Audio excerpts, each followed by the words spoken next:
So I want to make sure that I have everything proper. Nothing to worry about, it's all stuff for next year. There's my video. Let's give that a second or two. Cool. And that's loaded in. Perfect. All right, great. Everything seems to be good on my end now. That audio is cut through properly. Okay. Let me see. All right, cool. Shortcut to my drive. Got it. All right. Cool. Okay, sorry about that, guys. Just had some stuff I had to take care of on my end. All right, so any of you watching this after the fact, this will be a video where I do the last of our individualized reviews.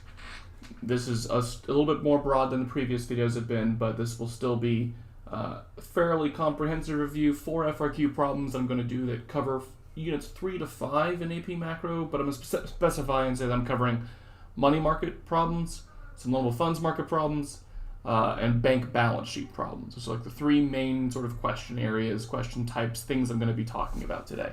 So I'll be hitting on all of those in today's live stream with some FRQs on AP Classroom. I should actually pull those up now because AP Classroom loves to log me out after like 40 minutes of inactivity. So let me pull that up. I have assigned it out to you guys as always. All these things I've done in the last 2 weeks through these review videos have been assigned to you on AP Classroom. So if you want to pull them up, feel free to. Let me pull this up on my end really quickly. Give me 1 second.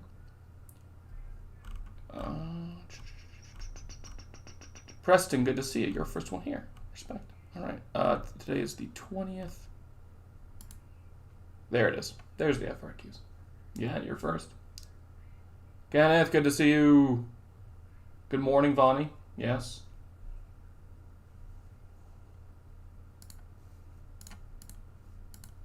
Yeah, again, it's not morning, but we'll keep up the bit for now. I'm trying to think of anything else. We've got a few minutes before this stuff starts. I haven't gotten any new memos or anything. The graduation announcement stuff's gone out. Whether there's if there's bad weather, I think it's going to be delayed, but I don't know what that would mean or anything like that. So nothing new on graduation front. I'm trying to think of anything else. AP exams tomorrow, guys. We're almost done. We've almost made it. For those of you guys that have been watching this stuff a lot, it means you're almost done watching me live stream for an hour or 2 every day for like 6 or 7 weeks. So you've kind of made it.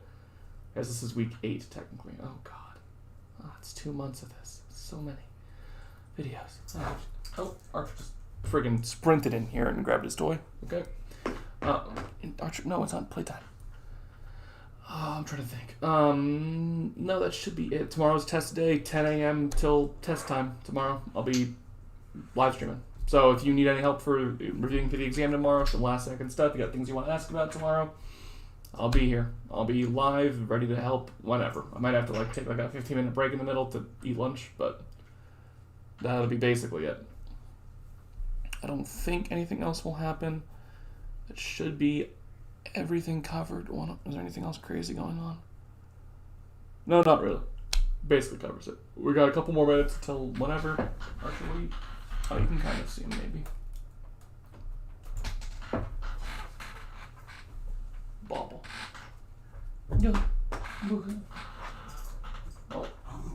Oh God. The anger. He's so strong. Yes. Yeah. Oh, now Yoda's here. Last that I'm doing very well. Hello, Yoda. Oh God. Oh Jesus. Okay. Now Yoda is here. Yoda, you can go somewhere else. It's okay. Yoda, go. Go bother Archer. Archer, don't hit me with that. Oh my God.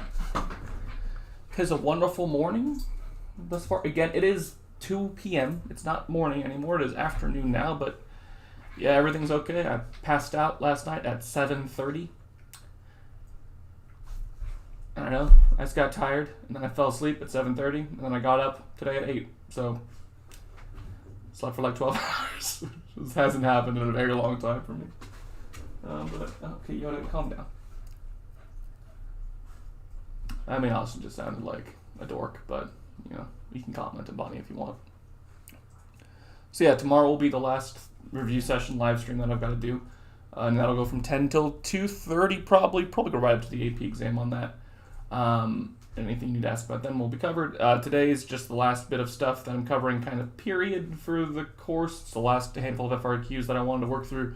And again, every FRQ that I've done on this live stream, the last 5 or 6 videos worth, have been assigned to you on AP Classroom.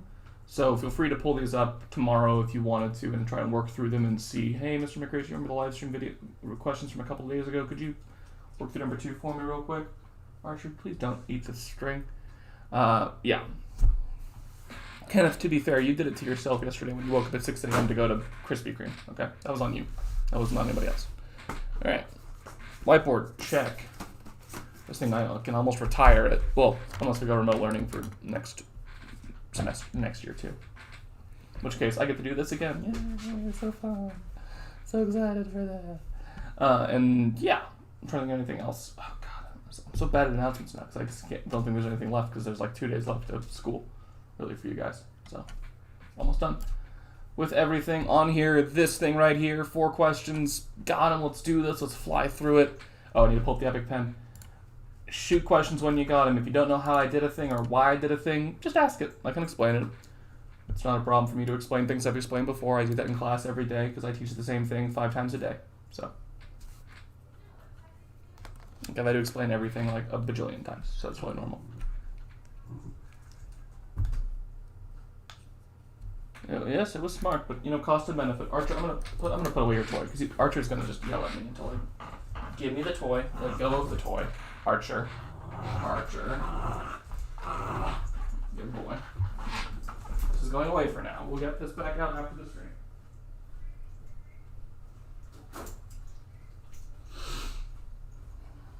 God, why? Yeah. Apologies about that. He was gonna yell at me until I played it. So. All right. We've got a drop in credit card fees causes people to use more credit cards more often for transactions and demand less money. That's very kind of them to say. They don't need to say that. They could have left you hanging there, but they help you out quite a bit. Given a correctly labeled graph of the money market, show how the nominal interest rate would be affected. Again, on your AP exam this year, they would probably just ask, describe or explain how nominal interest rate would be affected by this. Let's humor them and draw it. There's my graph. I do not play Rainbow Six. I've heard it's good, but I just don't play. I don't really play first-person shooters at all. That phase of my life is over, thankfully. You play enough Call of Duty, it ruins it. Because it's bad. We're demanding less money, so the demand for money should go down. But let's explain that logically, like what's happening. Why is the demand for money going down? The demand for money is how badly you want to have your wealth in the form of actual cash. Well, if credit card fees are going down and you're going to use credit cards more, then you wouldn't need to have as much physical cash on hand, right? You wouldn't need to have as much cash in your bank account or cash on you if credit cards are more affordable, because then you could use those as an alternative. So the demand for money would fall. And the reason why that drops interest rates is kind of twofold. Sort of 2 ways you can go about it. The best way, and the way that I'm going to explain it to you, is, okay, interest rates are going down because if you don't need to have as much cash on hand, what would you be doing with it? Well, I'd probably be storing it in my bank, right? If I'm not holding it in my hands, then it's probably just sitting in my bank account, which would mean if it's in my bank account, not in my pocket, then interest rates will get lower because there's more money being held in banks. So banks can offer loans at a lower and cheaper rate. Because if you're less likely to spend your money, you're more likely to save it. So if we're not going to need our money as much, then interest rates would go down as we typically hold more of it in our bank accounts then. So interest rate would go down. Given the interest rate change in part A, what will happen to bond prices in the short run? So, key relationship alert. Interest rates and the price of bonds are inversely related. As interest rates go down, the price of bonds goes up. Why? Well, here's the logic, and this is super complicated, so if this is a problem for you, it's totally fine, but listen to me very carefully and try to follow along. A bond is a certificate worth X amount of dollars. Usually 1,000 is your typical commonly priced bond. So let's say Kenneth buys a bond at the current interest rate, let's call that 4%. So Kenneth gives the government $1,000 cash, the government gives Kenneth this $1,000 bond, and then over the course of 2 years, Kenneth is going to get $40 paid to him twice, because it's 4% interest. So he'll get $40 the first year, $40 the next year, and the government's going to pay him back $1,000 at the end for the full price. So he ends up getting $1,080 as opposed to just $1,000. Ends up being a good deal for Kenneth because he just turned $1,000 into $1,080. That is more money than before. Think of all donuts you could buy with $80. Okay, so that ends up being, not a bad deal for Kenneth. However, if in the middle of this, say after his first year, interest rates go down, that would mean that his bond is still priced at 4% because when you buy a bond, it's locked into that 4% interest rate. So his $1,000 bond has 4% interest rate done, locked in. But if interest rates around the world if interest rates in America are going down, that means all newer bonds are going to be issued with a lower interest rate. Let's call it 2%. So people can either buy a new bond at 2% interest, or Kenneth, big braining it, could be like, hey, I could probably sell my bond to somebody else because now it has a higher rate of return than the rest of them. So I could probably charge them more for it. My bond's a better deal than all of the newer bonds. So bond prices, the price of previously issued bonds like Kenneth's, would go up because Kenneth can now demand a higher price for his bond because it's going to have a higher rate of return than everybody else. All of the newer bonds have a lower rate of return than Kenneth's old bond. So his bond is now more valuable. Whenever they're talking about bond prices, they are talking about previously issued bonds. When a bond is originally sold, it is just sold at the principal amount. So if it's a $1,000 bond, it's sold for $1,000. But Kenneth can resell his bond whenever he feels like it. It's a thing that he has now. So he could turn that around the next day if interest rates go down and sell it for more money and just net a profit right then and there. That could be a good deal for Kenneth. So bond prices in the short run will go up. There's an inverse relationship here. Doesn't ask you to explain it. You just have to identify it, which is nice. But if they ask you to explain it, it's because previously issued bonds are now worth a larger amount due to the fact that they have a higher interest rate. Does it help to have the higher interest rate when it comes to bonds? If you are the bond owner, if you are the holder of a bond, a high interest rate on that bond is very good. A high interest rate on a bond that you currently have is very good. If interest rates are low, getting a bond isn't that good of an idea because you're not going to get that much of a return on it. If interest rates are really high, buying a bond is a good idea because then you'll get a really high rate of return on it. So bonds with really high interest rates associated with them, it's called the coupon rate. That is the rate of return on a bond. That is very good. But when you have a bond and interest rates go down, that is good for you because it means that your bond is now worth more. It is complicated. It is very tricky, Brandon. So it's normal to get for this to be tricky. So you got to think like, wait, new bonds or old bonds? We're always talking about older bonds when we ask about this kind of question.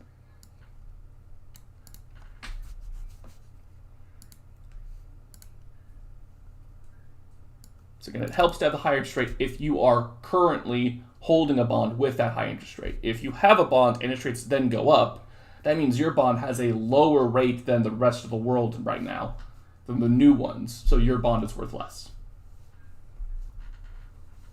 That's the tricky part. Because when you buy a bond, that interest rate you bought it at is locked in. It's fixed. It's locked in there. Okay, I'll keep looking at questions because I'm sure there are plenty. This is a thing. I picked this thing in particular because it's a thing that is confusing for a lot of people. It is hard to understand. You have to really wrap your head around it. C, given the interest rate change in part A, which is still this, interest rates going down, what will happen to price level in the short run? Okay, well, price level's on what graph? If they're asking about price level, they're asking about what graph? They're asking ADSRAS, right?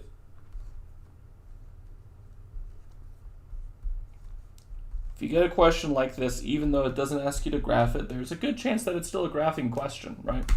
Because price level is the y-axis on my ADAS graph. So Interest rates have gone down. What happens on my aggregate demand, aggregate supply graph? Well, the big thing that interest rates are tied to is investment spending, right? That is the number one relationship with interest rates. So that if interest rates go down, investment spending goes up, because if you're a business, it's now cheaper for you to borrow. You can borrow more, so you can spend more. So could consumers, by the way. Consumers and businesses and even the government could borrow more and spend more in that situation. That would lead to an increase in aggregate demand. So if AD goes up, what happens to my... Oh no, why did it close? Oh. Change that real quick. Aha. Hold the same spot. Price level should go up. And that's because of the increased spending.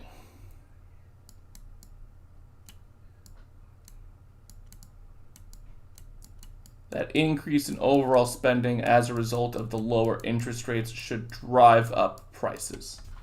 Bond prices went up, so does the price of everything. That isn't an inherent relationship. That's just because those both happen as a result of this. And then D, identify an open market operation the Federal Reserve could use to keep the nominal interest rate constant at the level it existed before the drop in credit card fees. So what they're saying is, okay, interest rates went down. What is a monetary policy they could do to sort of offset that? They want interest rates to remain constant at the level they were prior or before the drop in credit card fees. The drop in credit card fees made the interest rates go down. So what they need to have happen here is a open market operation that makes interest rate go up. Because if interest rate goes up off the open market operation, it'll help offset this change in interest rate right here. Now you got to think, okay, well, what are they talking about? What monetary policy, what OMO increases interest rates? That's all tied to our money market graph, guys. Reminder that a money market graph, the supply shifters are monetary policies, and open market operations are a monetary policy. So we need to do a monetary policy that results in a higher nominal interest rate. Is that an expansionary or a contractionary monetary policy that will result in a higher interest rate? Remember, higher interest rates will reduce overall spending because they'll make it harder for people to borrow and spend. So if we need a higher if we need a higher interest rate, we will need a contractionary monetary policy. That is not the answer. That is just the category.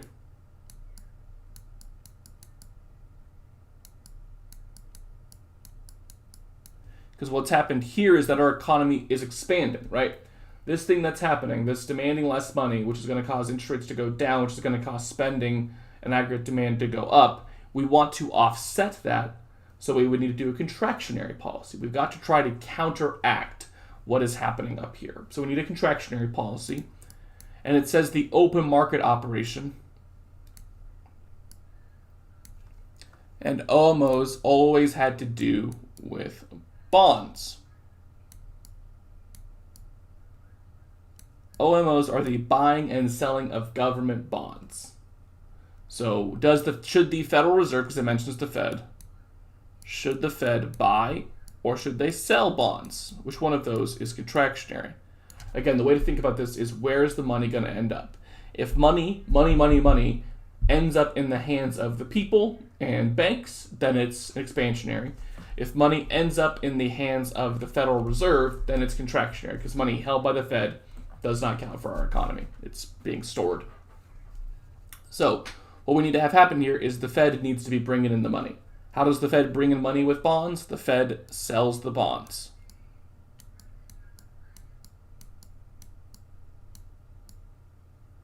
Why is that the Fed bringing in money? Well, think about it. If the Fed's selling bonds, where's the money going?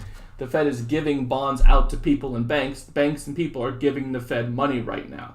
Yes, eventually this could net a profit for people, but this is all short run. This is all short run stuff. So the Fed selling bond is contractionary, because it will decrease the money supply, which is what we want to have happen, because we want a higher interest rate to offset our change. We want this to happen because we needed to offset the change that happened in A.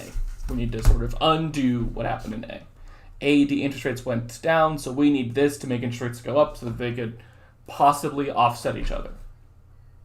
At least attempt to.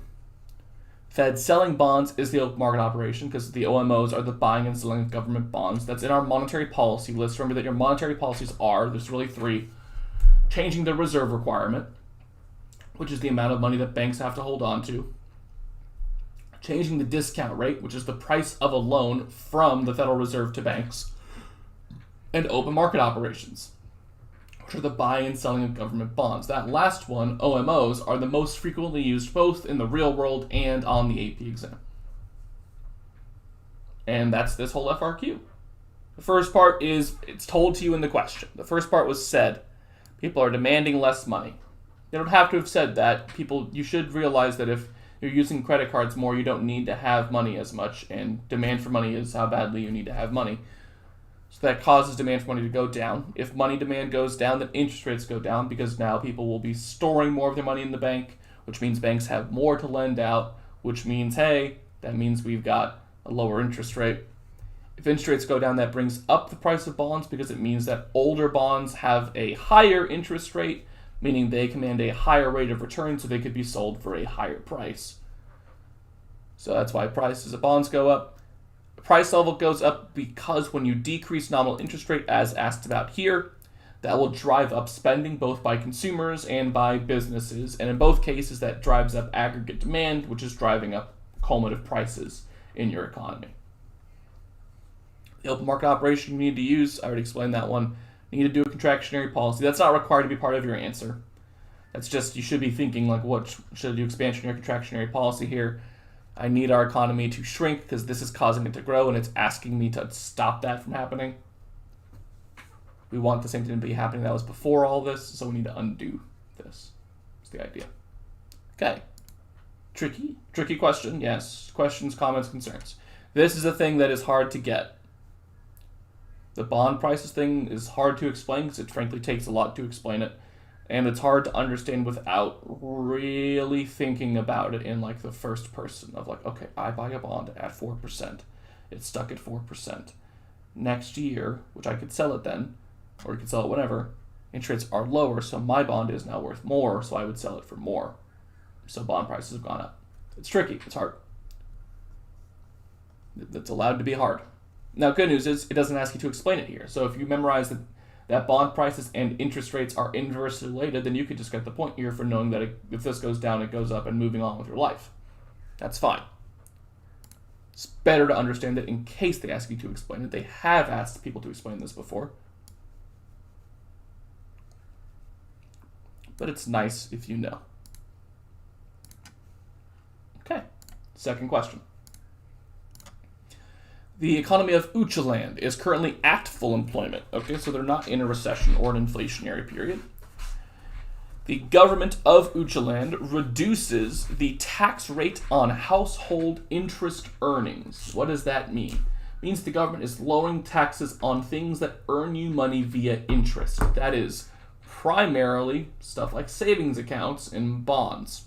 Anything that makes you money via interest is going to have a lower tax rate. The government does like to tax interest because think about it, if you are a really rich person and you put all your money in savings accounts where it accrues interests, you could avoid taxes by not spending it. The government's like, sorry, we're not going to let you avoid that. We're going to still tax you on savings. So they do tax interest, but they're reducing that tax rate. That's the big thing here. Meaning it is better to put your money in a savings account. It is better to buy bonds now. Anything that makes you money via interest is better now. That's the idea. First question, what will happen to private savings in Uchaland? People should be saving more. If they're going to tax you less on interest-related earnings, then my savings account is going to be housing a lot more of my money. So private savings should go up because I would save more if they taxed saving less, right? Interest earnings, savings account is a way to make money off interest. They're reducing that tax, that I would save more. Draw a quickly labeled graph of the loanable funds market and show how that'll affect this graph. Now again, they could just ask, what would happen on your loanable funds market graph? No one yelled at me you're getting your cords at the last minute. Well, that's disappointing that you took that long. Sorry.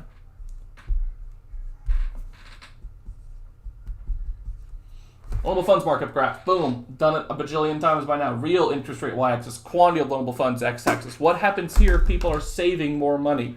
Where do you save your money? Said savings account, right? Okay, well, if you're putting your money in a savings account, where the hell is that? It's in a bank, right? Cool. You're putting more money in your savings account. Banks are going to have more money now. What happens on loanable funds market graph? Well, what are banks to the loanable funds market graph? Are they supplier or demander of loans? Well, banks don't necessarily take loans. They can, but they're not really that frequently going to do that. Oh, wait, I get my loan from a bank. Oh, they're the supplier. And banks now have more money to lend. So the supply of loanable funds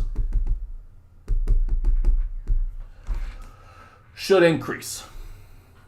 If people save more of their money and you save it in a bank, in this case because it's where you make interest, cool, then supply of loanable funds should go up. That will drop real interest rate.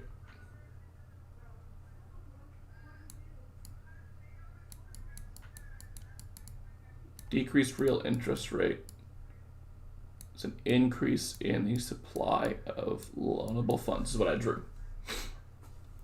Given the real interest rate change identified in Part B, answer the following questions. What is the short-run effect on aggregate demand? What is the long-run effect on potential real GDP in Ucha land? And explain it. Okay. Interest rate went down, we said. You should be getting kind of decent at this part. Interest rates go down.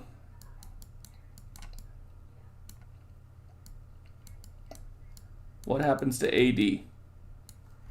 Well, this is my overall spending. Interest rates are lower. Borrowing is cheaper now, right? Cool. Because it's saying based on the interest rate change. It's not saying based on this up here. It's saying based on the change in interest rate. What happens to aggregate demand? Well, based on interest rates going down, people should be spending more. And again, normally we would say that that is investment spending and or consumer spending that is increasing there. It's definitely investment spending. It probably also includes consumer spending. But spending should go up if interest rates are lower because guess what? It's cheaper to borrow now. So buying a house, buying a car, or if you're a business, buying a new factory or a bunch of capital is a lot cheaper. So spending is going to go up. It increases. The main way to explain it is because due to lower interest rates, borrowing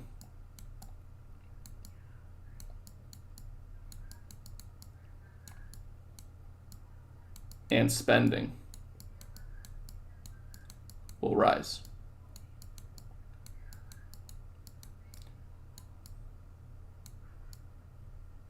Yeah, guys, make sure you get all your graduation stuff. If you're going to attend your graduation ceremony in person, please make sure you get that stuff from the school. I think Friday is the last day to do that. What is the long-run effect on potential real GDP? Well, investment spending is going up, right? In case you don't know, potential real GDP is another way of saying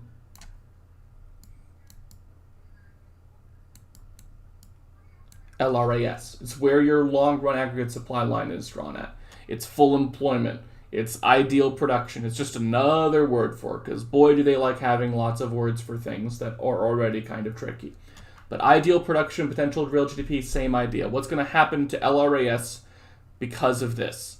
Well, if there is an increase in investment spending, and what is investment spending typically on? Capital. There's more capital in the economy, LRAS should increase.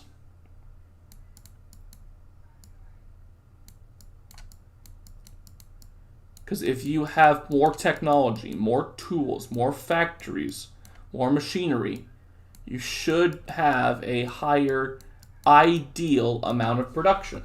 Right? That improves your max. That improves your sustainable maximum level of production. Because now you have a bunch more of these machinery, tools, technology, and stuff like that. Improving capital is your best bet at having more long-term growth. Because people can die, right? Like, it can go up and down in terms of population. Population tends to go up, but if they're dumber, they're not that helpful. technology, tools, machinery, if you make that better, then that systematically improves over time. Like humanity is a little too variable. It's a little bit too up and down. Technology's progression is a fairly steady, minus like a Terminator style event, upward increase in technological capabilities. That's why it produces long run growth. So for this one, what you had to be able to do was, okay, I have to figure out the household. Frankly, the first sentence is, I think, the hardest thing about this. Understanding what to do with this statement right here. Reduces the tax rate on household interest earnings. Households, regular people. Interest earnings, self-explanatory. It's money made off of interest. So the tax rate on people's money they make off of interest. Where do people make money off of interest? Where do you make money with an interest rate? I, as an individual, make money with an interest rate in a savings account or with a bond. Those are my two big ways. Savings accounts, the more accessible of the two. You don't need to have that much money to open a savings account.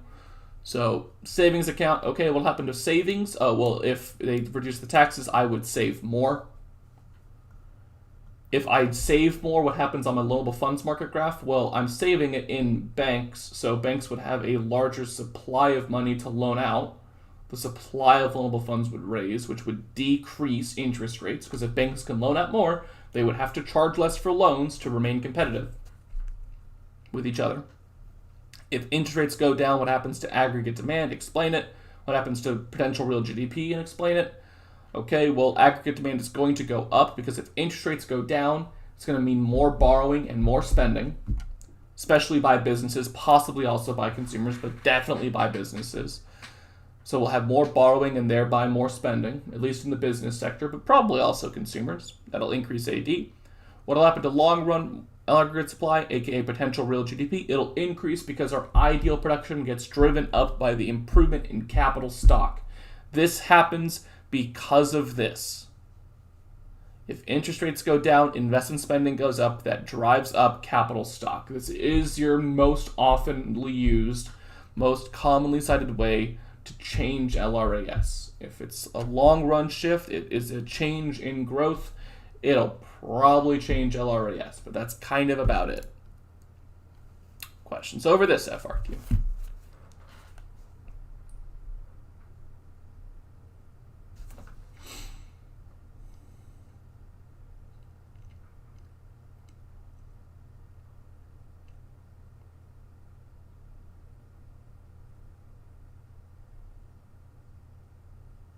Sorry, I'm pausing to text while you guys, if you have any questions.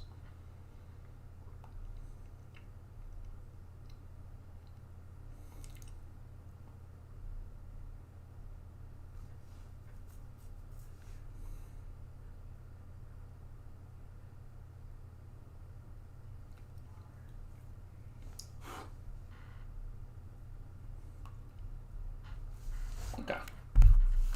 Don't see any questions. Deleting this. Going on to the next one. So these last two are more math heavy, because I've done a lot of graph problems already. I want to make sure that I have the math ones explained, because I think the math ones require the most practice. Banks matter. Oh, that's so helpful. Okay, assume a bank receives a cash deposit of $9,000 from a customer. What is the immediate impact of this transaction on the money supply, and explain it. What is the money supply? What makes up the money supply? There's two things.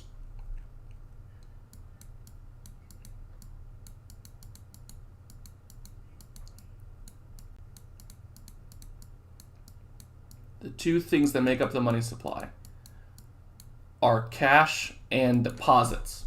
Money deposited in your checking account, typically, as well as money in the form of cash, count towards the money supply. So this bank receives a cash deposit of $9,000 into their reserves. What happens to the money supply? This is a tricky question. People tend to mess this up a lot. The answer is nothing. Happens to the money supply. Reason being, was cash is now a deposit. Minus 9,000 from here, plus 9,000 for here, that offsets. There's no actual change in the money supply. The total amount of money in circulation in our economy is exactly the same. It's just not held in that person's pocket anymore. It's held in their bank account. It doesn't change the money supply. That would be crazy if it did. So nothing in the short term, in the immediate, it does not change the money supply. If they say maximum change over time, eventually, yes, because banks can lend out the money to other people, it can change the money supply eventually.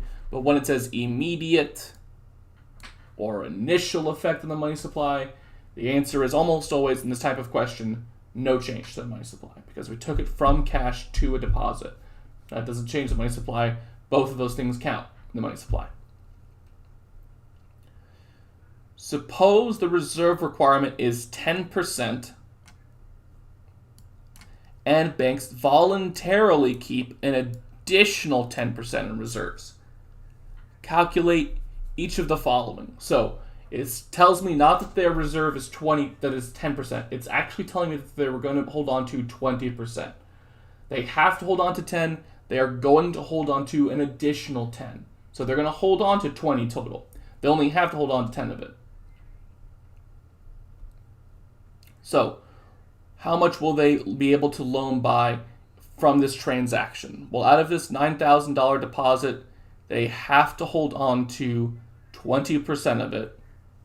So you've got to find 80% of 9,000.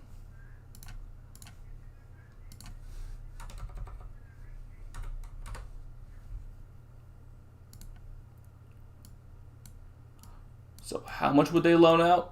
$7,200 is how much they could loan out. Or how much they will increase their loans by. Because they're not going to use this 10%. They said they're voluntarily keeping it in their reserves. They're not loaning it out. If you're struggling how to do that math without a calculator, you just do 10% twice. 10% of 9,000 is 900. So 20% of it is 1,800. 9,000 minus 1,800 is 7,200. If you needed to know how that is done mentally. The maximum increase in the money supply. Now let me check it. I want to see if they've done this the way I think they've done it.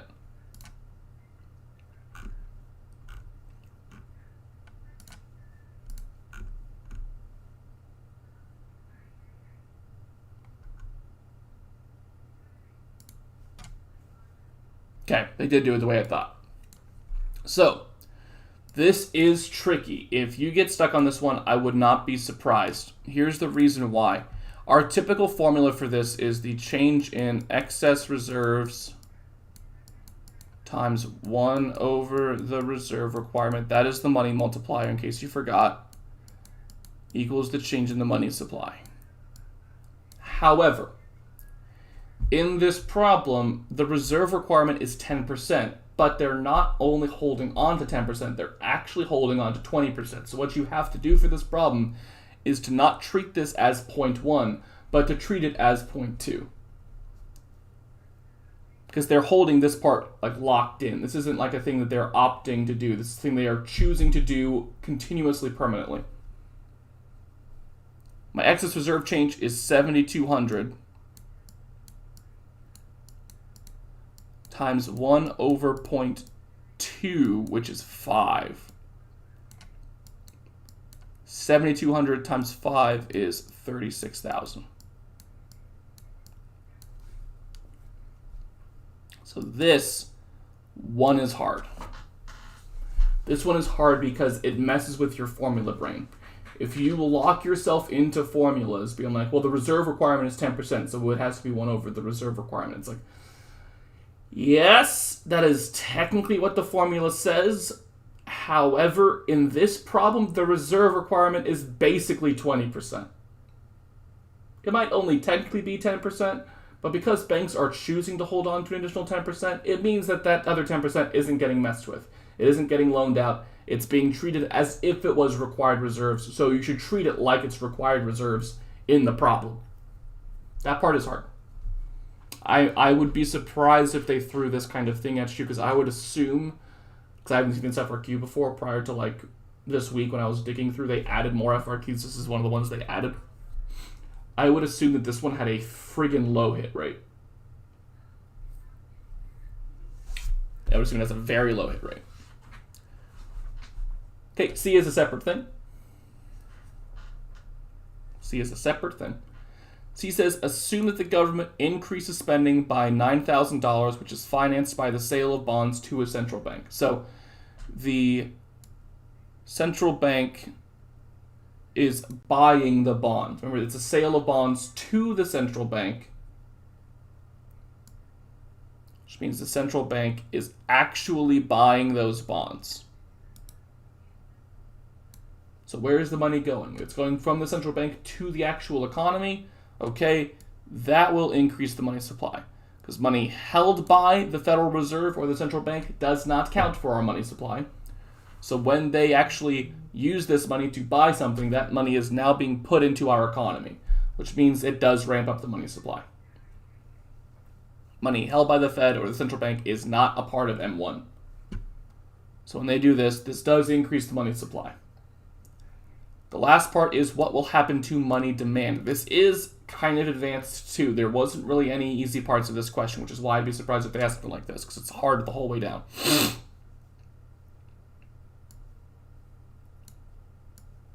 What they're asking is what happens to this demand curve. A lot of people will say nothing because like this doesn't directly change it. It actually can change it because of one big thing. This will drive up aggregate demand.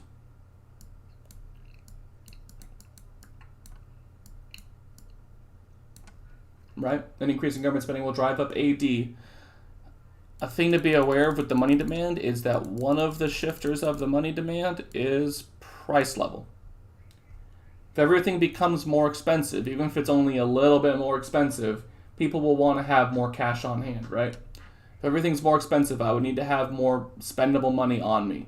So my money demand would go up, because either you could say incomes rise and people spend more when they have more money, or prices will rise due to the increased spending. Either way, that'll rise money demand. That is hard. This is hard. All of this is hard. Hell, even this isn't that easy. This is a super hard FRQ problem, in my opinion. It has math, but the math sort of goes against some of the rules that we've established because of this statement right here. This thing is something we haven't seen. I'm throwing this at you just to see if you understood what I was doing here.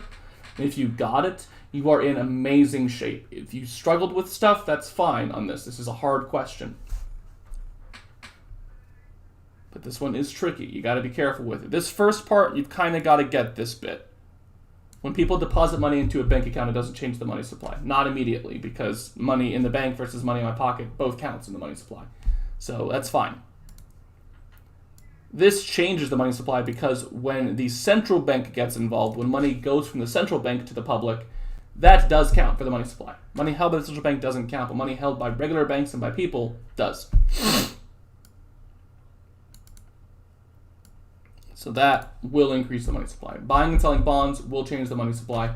Remember that it is a monetary policy. Monetary policy changes the money supply. This is a monetary policy.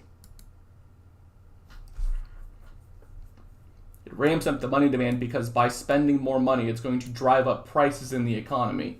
And when you drive up prices, people need to have more cash on hand, and that's what money demand represents.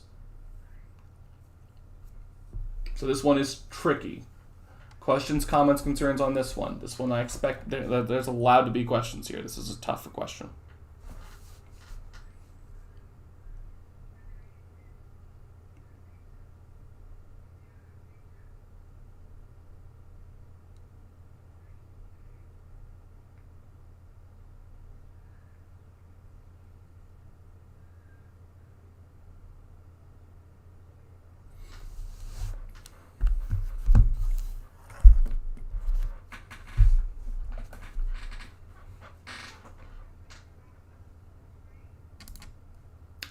Okay. Don't see questions, but I'll go back if there are any. Last one. A bank balance sheet problem, because I feel like it's important to have it.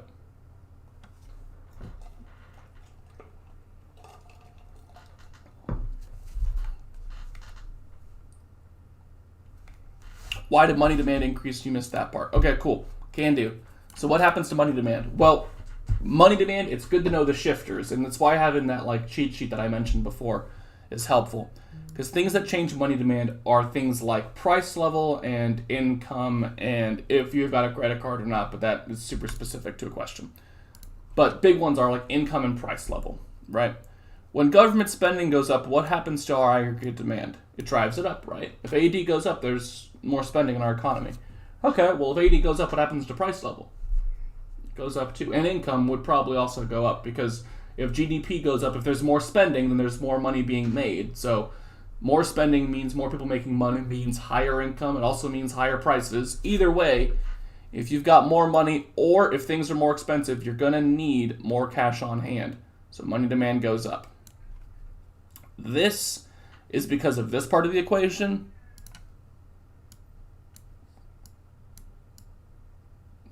This is because of this.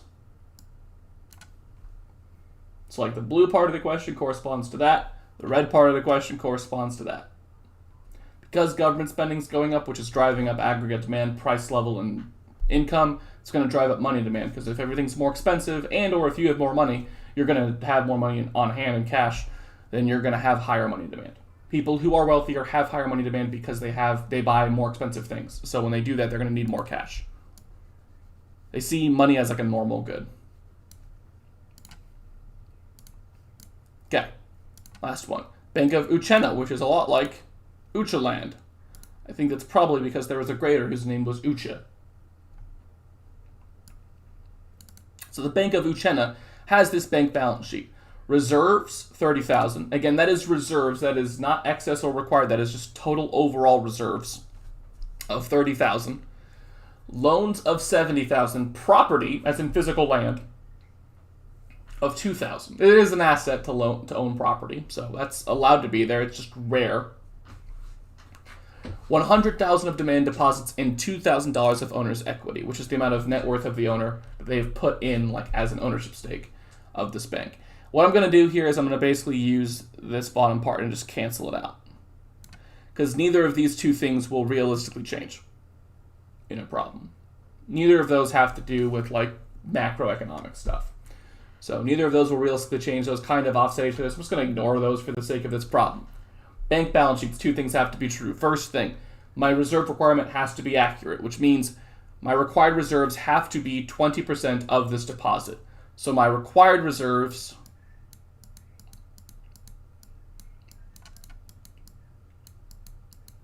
in this problem equal 20,000. Because they have to be 20% of this. My excess reserves would be whatever's left over. If total reserves are 30,000 and required reserves are 20, that means the excess was 10. Because these two add up to this. This is just overall total reserves. Cool. I've actually answered the first two questions. How much do they have to hold on to? 20K. How much can they loan out? 10K. Remember that excess reserves is the amount of loanable money your bank has. So boom, boom, first two are already done.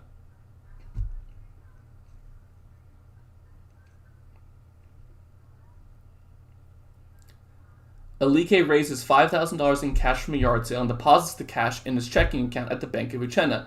By how much does the money supply immediately change as a result of that deposit? Again, what's the money supply made out of? Cash, money in the banks. Makes $5,000 in cash, puts it in his bank. Money supply, no change. They ask this a lot. This has shown up a lot of times. Hell, it's shown up on almost every single bank balance sheet problem. If you see a question like this that says someone has cash and puts it in the bank, what happens to the money supply initially or immediately? Nothing. Eventually, maybe, but immediately doesn't change it. Okay, what is the maximum change in demand deposits in the banking system as a whole resulting from their deposit? So the maximum change stuff, whenever you see maximum change, it's a multiplier problem. Now, how do I find the maximum change in demand deposits? Because that's not the same as the money supply. What you do is you take the change in deposits times the multiplier equals the change in deposits over time. Whenever they're asking for a change over time of a thing, they're asking you to use that thing and the multiplier effect.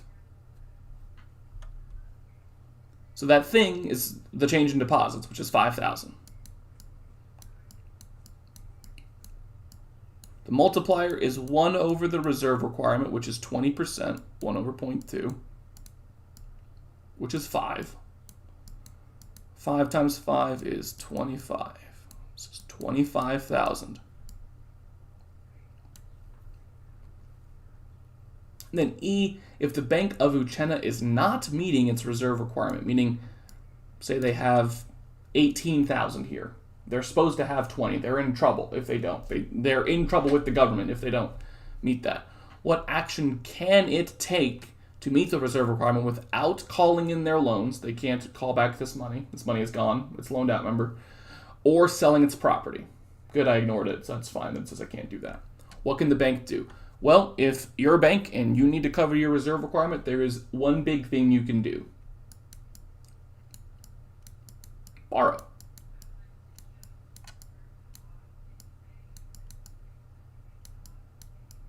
If you're a bank, you can borrow from really two entities, realistically. You can borrow from other banks. That's an option. Banks can lend to other banks. There are no rules against that. Banks are businesses. Businesses take out loans from banks all the time. Or the Fed, or the central bank. Again, in America, the Fed, the Federal Reserve, is the central bank. But banks borrow from the central bank all the time to cover their required reserves. If they've got to do that, they borrow from the Federal Reserve and they pay back the discount rate. Again, the discount rate is the price of a loan from the Fed to regular everyday banks. It's an interest rate. Every loan has an interest rate. The discount rate is just the proper noun version, just the specific name for the interest rate on a loan from the Fed to banks. And banks might take that loan if they kind of overlend themselves. Because realistically, the way this happens is if someone wants to borrow quite a bit of money. Say they've got $20,000 in required, $10,000 in excess. Someone wants to borrow $15,000. Well, okay, the bank's going to have to dip into their required reserves to do that. And that could create a problem. They may not be able to maintain the reserve ratio then.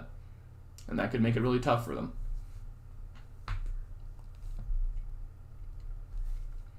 So they can borrow from either other banks. When they borrow from another bank, they pay what's called the federal funds rate. That is the price from banks to other banks. If they borrow from the Fed, they pay the discount rate. The discount rate is typically lower than the federal funds rate, which is why it's called that. And that's the fourth FRQ. So this one was a little more conventional in terms of our money multiplier bank balance sheet problems. The only weird thing I think is D. That formula doesn't show up really in any textbook for this class. I've looked. How do you find the change in demand deposits? Yeah, good question. It's because this doesn't show up really. It's not in any econ textbooks that I've seen. It's on any AP Macro formula chart that I've seen. But you do this. The same way that if this question asked you to find what's the change in loans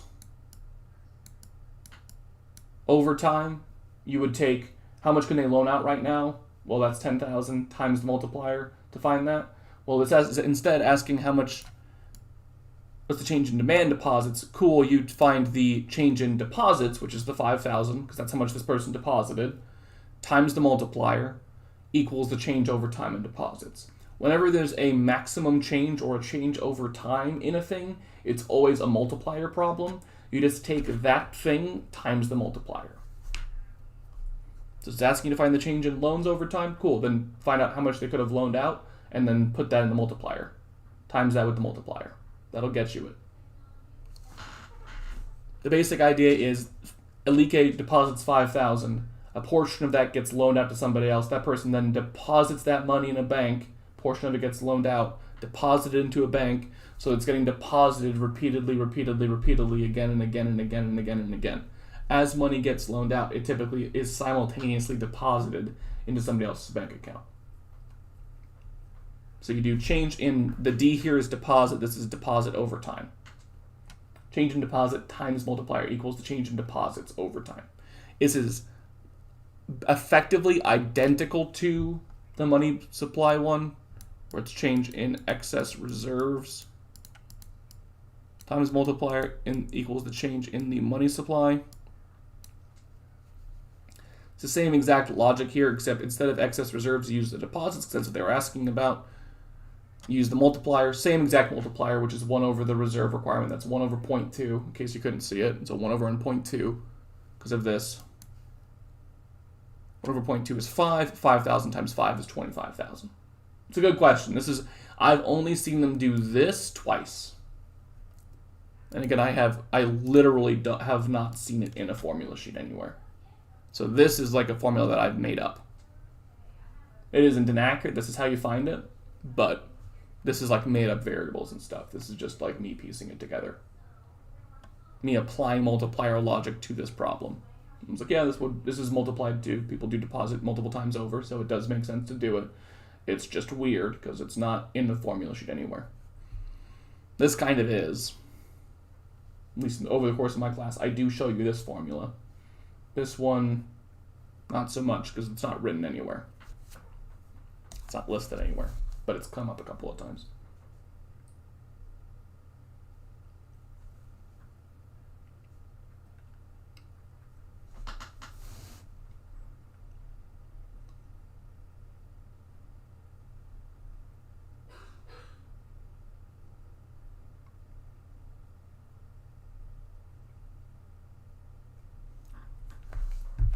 Other questions, comments, concerns. It's a good thing to ask about Brandon and Preston. That it's weird. They have only done that a couple of times. I'm trying to throw you all the curveballs here. Don't expect your FRQ to have a bajillion curveballs on it. Again, you've seen your AP exams this year. I think for the most part, they've been throwing it a little down the middle, is what I would say. Keeping a baseball analogy, they're throwing not fast balls, but moderate speed down the middle of the plate. You can see it, you just gotta hit it. They're giving you relatively straightforward stuff. They're not trying to trick you or throw you off because it's kind of a hard AP exam to do in 45 minutes. They're gonna try and make it a little more doable. So stuff like this one with this part of D and the third question I think are less likely than normal this year. I'm not saying that they're impossible, it's why I'm covering them just in case, in case you see something like this and you're like, McRitchie, didn't he go over that yesterday? Should I pull up that YouTube video right now? Wouldn't be the worst thing in the world.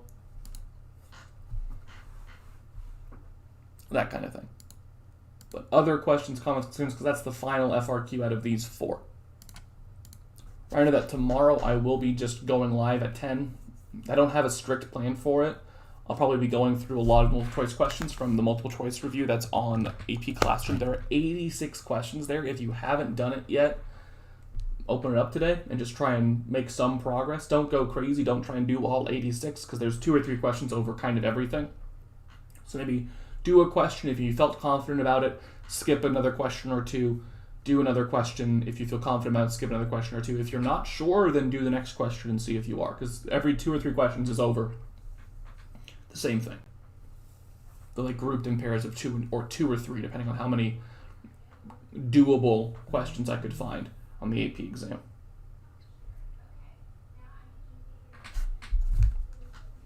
So that'll be the game plan.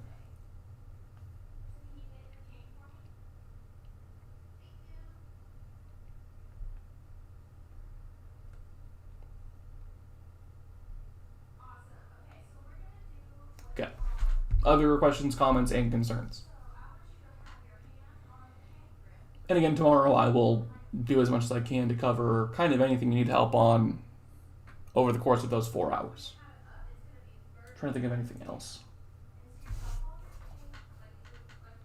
Do I have more FRQ practices somewhere? I mean, on AP Classroom, I have thrown kind of a bunch at you. So I've sent the last 4 livestream videos, FRQs, last 5 FRQ livestream videos, and multiple choice review over everything. So it's probably a total of 20 FRQ questions, Austin. I can always find more and throw more at you. Yeah, I'll just go through it. Austin, what kind of FRQ questions do you want? I'll make one custom right now. I'll show you guys what it looks like. What kind of FRQs do you want on this? I could put like 5 or 6 on there and then send it out to you guys tonight, and I can go over that tomorrow as well. I got 4.5 hours. I'll have plenty of time. So what kind of things would you like for me to ask on the FRQ? On these FRQs. I've got access to all of them. I mean, look at that. That includes multiple choice, but if I limit it down to just FRQs, is 127.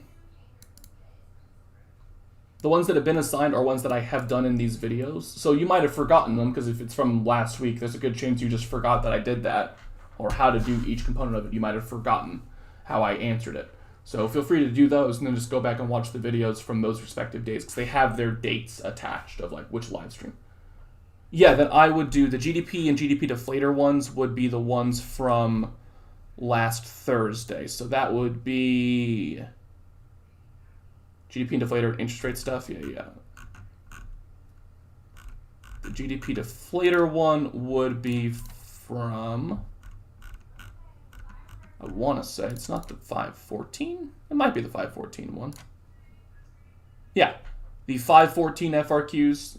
FRQs over Unit 2 for 514 live stream. That is over the GDP deflator stuff. The bank balance sheet ones.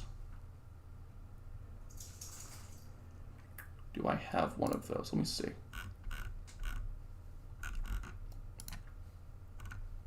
5.5 maybe? CPI is in that Unit 2 one as well. This is comparative and absolute advantage, it looks like. Yeah. Yeah, bank balance sheets are here. I'll make a custom one. Let's do that. So let's do GDP deflator, bank balance sheets, that kind of thing. Yeah, okay, I'm already logged in. Leave me alone. Question bank, I'll create a new one. Here's what I see when I'm creating them, by the way. I want price indices and inflation, that's CPI. I want GDP, real and nominal GDP, cost of inflation's a good one. You said you wanted interest rates. And then we want bank balance sheets, which will be kind of all of these marked. FRQs. 37. Now, a lot of these I've done on the exam. This is one we just did today. That one's in our Unit 2 one. This one is in, I'll put this one back up. This was in a previous video, but I'll put it in here because it has a CPI question in it.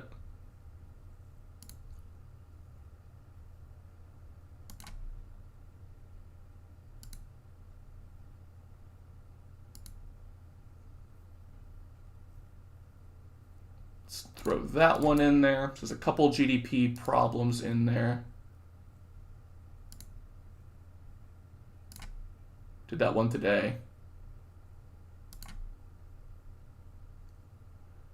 That one I've done. That one I didn't like how they phrase it. That one's super annoying, actually. This one's basically a bank balance sheet problem, actually.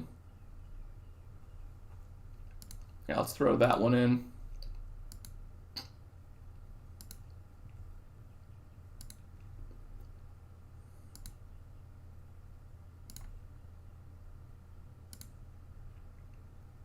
This is how nice AP Classroom is, by the way. There's like an add button up here. I just add it. That's it. It's awesome. It's made my life really easy on days like today. Do that question would never get asked in your AP Macro exam. Again, that one wouldn't get asked either. Not really that one either. Actually, this one's good because of the interest rate part. I'll throw that in there. That one has a lot of interest rate related questions. Did this one just now. Let's find one more bank balance sheet problem. This one will work. That'll do. That I think is 5 FRQs. Yeah, 5 FRQs.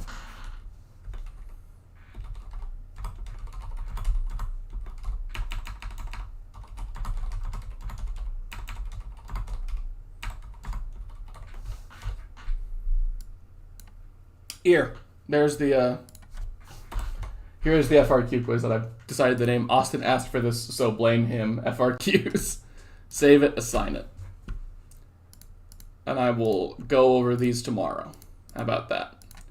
These cover the things that Austin was asking about, which was some of the a lot of the math stuff, to be honest. That is GDP for a couple of these, with GDP deflator and CPI made sure to be mentioned in these questions as well, and then some bank balance sheet stuff. One of these is about primarily interest rates and how they affect our economy, so that should be good too.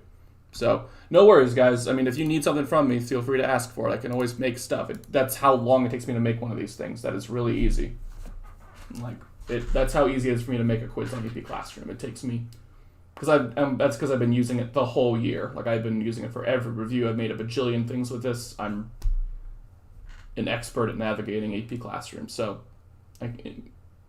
like tomorrow when we're doing a live stream, you can just ask, hey, can we do an FRQ over this? And I'll just find one. That's what tomorrow is going to be a lot of. Like, hey, can we do something over this?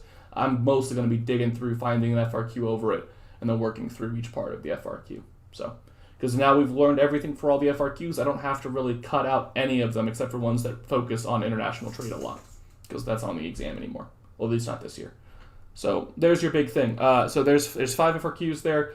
Feel free to not do all 5. Pick 2 or 3 of them and work through those. And we'll go over them tomorrow as part of the live stream. It's easy. I'll just make sure that Austin's in the live stream at that point. But yeah, I'll be going live tomorrow. 10 a.m. is the game plan. It's locked. Oh, thank you, Madison. Unlock the assessment now. Let me check it. Did it assign this? Aha! Thank you, Madison. Good catch. God, way to go, Madison.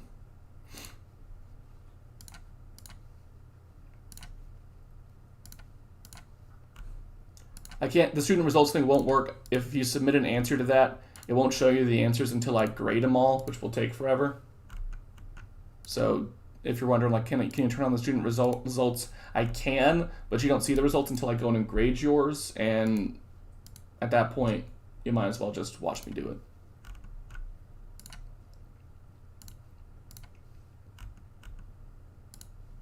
Austin asked for this, so blame him. FRQs, they're all live.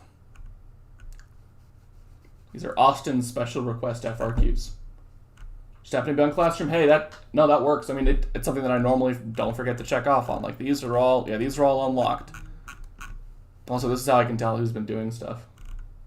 I can mouse over and see who's the good kid. Period 2, 1 person. I wonder if it's Madison, because she was in period 2 in that situation. Let's find out and at somebody. Aha! Aha! It was Madison. And everyone else wants to fail. Bummer for them. Yeah, so I can always check that. Oh, if you're wondering what I was looking at. I can see who's doing my assignments, progress. So when I see 1 like this, I can see who's done it. So like, boom, I can tell that Madison was working on it. It's how I give credit for the reviews. It's really awesome. Period 3, who did it here? Brandon Booth, look at that. It's people that are in the live stream that have done the work. It's crazy. Appreciate that, guys. Okay. With bigger camera. All right, that stuff's assigned and shot out to you. So if you want to work on those, go work on those. There's a ton on here. Again, I've got the last 5 live streams that I've done FRQs, except for the Super Saturday FRQs, because those were haphazard. Those are in the PowerPoints, though. Those are in the PowerPoint. That's on my Moodle. As well as the big multiple choice review over everything, the 80 question multiple choice thing. Excuse me, that is also out there for you. There's an optional student practice guide as well that you can do. That's on here. That's open to you as well. That's on AP Classroom. That isn't from me. That's from College Board. If you're bored, you have nothing else to do, feel free to go through them. But in fairness, I have gone through.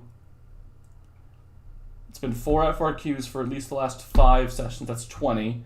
I did, I want to say 7 or 8 FRQs on the Super Saturday, and I did at least 1 or 2 FRQs in almost every video prior to that.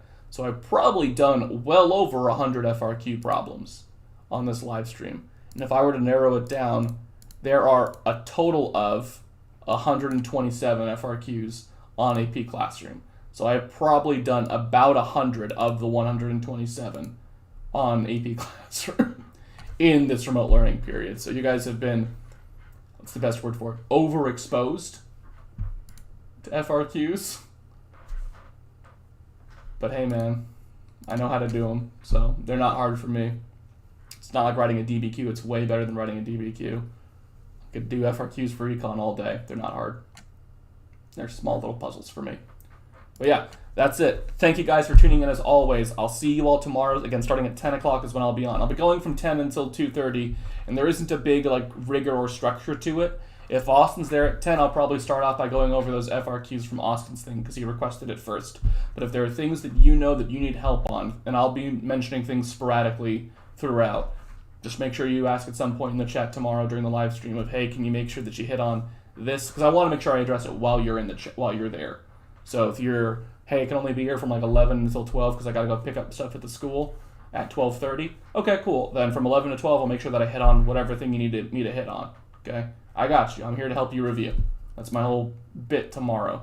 Because frankly, after that, I don't have much I have to do anymore. Kind of set. I have to submit grades for my sophomores tomorrow morning before I do the live stream, and that's it. So, thank you as always for tuning in, guys. I greatly appreciate it. Let's see if we can get Archer on the stream for the end. Archer! Oh, he was not that far away. He was around the corner. Booper. I am wearing sweatpants. All of my shorts are in the wash right now. Well, the good news is it means he can't lick my legs, so I'm winning for that. Archer, look up at the camera. At the camera. Not at me.